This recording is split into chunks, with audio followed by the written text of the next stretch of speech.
CPCT को लेके आप लोगों के बहुत सारे सवाल थे, तो मैंने सोचा क्यों ना आपको सारी चीज़ें क्लियर कर दी जाए। अभी 22 तारीख लास्ट थी, तो आप लोगों ने फॉर्म तो उसके डाल दिए होंगे, है ना? अब आगे क्या होगा? तो 13 मार्च से उसका एग्ज़ाम शुरू हो रहा है। 13, 14, 15, 16 फॉर्म के हिसाब से कितने भी दिन एग्ज़ाम चल सकता है। एग्ज़ाम आपका 2 सेक्शन में होगा। पहले सेक्शन में आपका थ्योरी वाला पोर्शन रहेगा, जो कि 75 क्वेश्चन 75 नंबर के रहेंगे और 75 मिनट का आपको समय मिलेगा।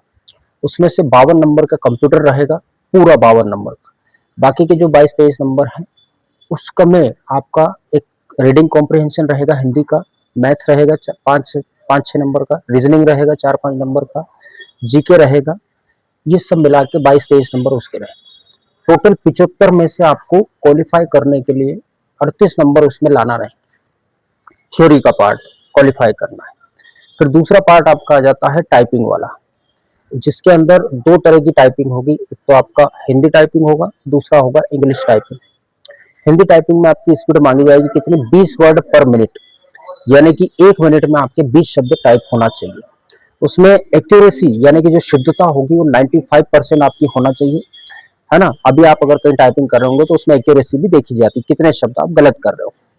उसके बाद में आपकी होगी इंग्लिश टाइपिंग। उसके अंदर जो स्पीड मांगी जाएगी वो मांगी जाएगी 30 वर्ड पर मिनट। एक्यूरेसी इसमें भी 95% ही रहेगी, 95%।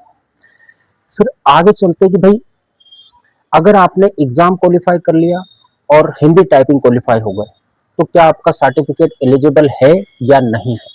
तो भाई जिस भी एग्जाम में हिंदी टाइपिंग मांगा जाता है, जैसे सचिव भर्ती हो गया, पटवारी भर्ती हो गया, ग्रुप 2 सब ग्रुप 4 की जो वैकेंसी आती है, उसमें बहुत सारी एग्जाम में जिसमें हिंदी टाइपिंग मांगी जाती है, उसके लिए आपका सर्टिफिकेट एलिजिबल है।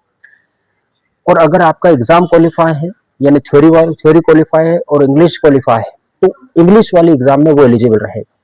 बात समझ रहे हो? हिंदी जिस एग्जाम में, कॉम्पिटेटिव एग्जाम में हिंदी मांगी जाएगी, उसके लिए आपका सर्टिफिकेट एलिजिबल है।